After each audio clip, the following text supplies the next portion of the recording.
Thank you, John, so much. As I was listening to you, as always, I get so much out of our conversations. You know, when I think about all of the changes that humanity needs to make in order to live successfully into the future, and we're making a bit of a muck of it right now. And my husband and I often are inspired by a quote we heard, which is, you know, the role of the arts is to make the revolution irresistible. And certainly I want to say that you're a big part of that, the work that you do in bringing the arts into this wonderful arena of change that we need to make, and the contribution you're making through Isley and others. Thank you. Thank you. I'd like to make a comment about promotion.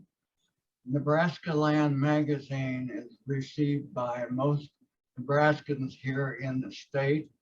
And I would think that Bing, and with his expertise and with what's been said today, could revolutionize some of the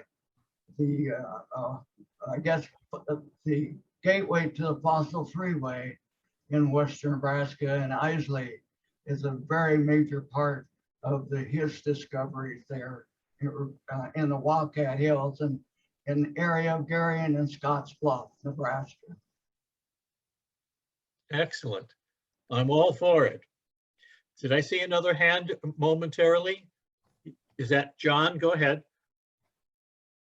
To make a brief remark following on James's reference bone, the sense of bone. And I also wanted to connect to Richard and Donna's very insightful comments about what the human brings to the world. It's sometimes read as such an objective, dead world, and we humans bring to it. But let me begin with bone. Margaret Mead was asked at one point regarding civilization, where it began. And where I read this particular statement, the commentator said that he expected a cultural comment. Margaret Mead immediately went to a bone that she was holding, and she said, look, this is a thigh bone, and it was broken, and it was repaired by this human community. She said, that's the beginning of civilization. And this feeling of what is it that the human brings to the larger universe? And where Margaret was reading bone and human civilization, I was so carried away, Richard and Donna, by you're bringing us to the sense of we humans, this life form that we are, in the midst of a universe which has been read by many of our most competent scientists as lifeless or dead matter or objectified. And of course, that's read critically, but still it confronts us very existentially that we know life in the universe and we know sentience, and do we hope it's out there? Well, we project it, if at best perhaps, but we hope that it's out there. And then I'm capturing Richard and Donna's sense that what is it we humans bring? What is it that Isley saw about the human, our role in this universe to bring that which gives our impulse towards love, that's what brings our hope into the world. It's just a powerful feeling, John, I have in your presentation, in your very thoughtful musical variation here of what we humans bring to this larger world we are in. Brilliant, John. Thank you so much. Thank you. I adore that phrase that we captured of Isley at the very end. I think Richard was making some reference to this, that some divine being chooses to walk in desolation because that's where the mission is, the work that needs to be done, the rescuing, the healing, but not in defeat. And this is the role of a compassionate human being. And one might also say, from the perspective of the Center for Creative Leadership and our own work in that field, that it is the work of the leader to walk into places of desolation and one person at a time to transform the situation into something which will sustain all of us.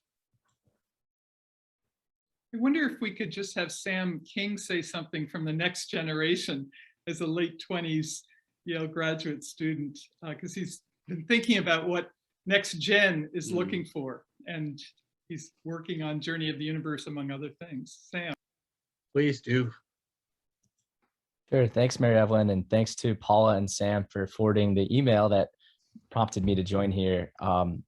And I have really, as a former teacher and as a graduate student in religion and ecology, Isley resonates with me in charging this embeddedness in the universe with a sense of wonder and a sentience that extends well beyond the human. And in that spirit, I've been really lucky to work for the last year and a half now with Mary Evelyn and John with the Journey of the Universe project, which I screened for my 9th and 10th grade students when I was teaching before grad school. And I'll share briefly, I visited a school called Ridge and Valley Charter School a few weeks ago, where the students are outside almost the entire day, and the land is the primary context for learning. And it's really the curiosity and the wonder of kids who are in a lot of ways still in this state of enchantment that Isley evokes that drives the learning experience there.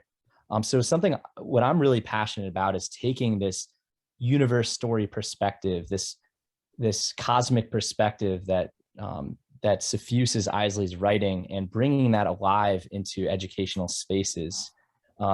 So I'll if anybody is interested in bringing the Journey of the Universe project into their particular communities, I'm happy to leave my email in the chat. And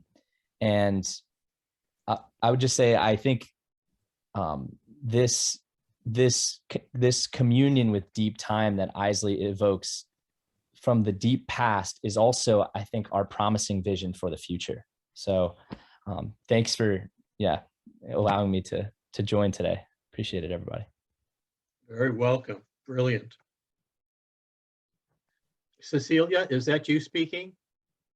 John, I just want to congratulate you for what you do, what you had many years ago when you were a guest. And I think you continue with this same energy. I appreciate that very, very much. I'm sorry I cannot speak better at this moment, but I want to say thank you for this opportunity and at this moment to read this essay and to put my thoughts together. But I appreciate it very, very much. And I had to say goodbye to all of you, and thank you much for your invitation. Thank you. Oh, thank you, Cecilia. I'm speechless. That's hard to believe, Sam. Oh, I know. It's an old joke. This has been so extraordinary, and it is. If there is, to quote Thomas Berry, a viable human future, it is going to be what Sam is talking about through enchantment. There's a quote right at the end of the journey of the universe story that says, where Swim and Berry write, without entrancement, with this great context, with this great knowing that we now have, it is unlikely that humanity will have the psychic energy to move forward into a viable human future. I've mixed a couple of quotes there, but boy, if there is hope for that, and there is, it's here. It's been expressed today. We felt it, and we have senti pensar, that word in South America, which means to feel, think. It's that you can't feel without thinking. You can't think without feeling, and that is a very present reality in the Spanish-speaking world in Latin America. We don't talk enough about Latin America. It's a place of immense courage and immense suffering, and immense possibility. They're down there having experienced the the quote unquote conquest, and they're still experiencing it. And so, and I love, John, I just love what you said. If you're quoting somebody else, then that's fine. But if you made up this, it is the work of a leader to walk into places of desolation. Oh my God. Thank you for that. Thank you, Sam.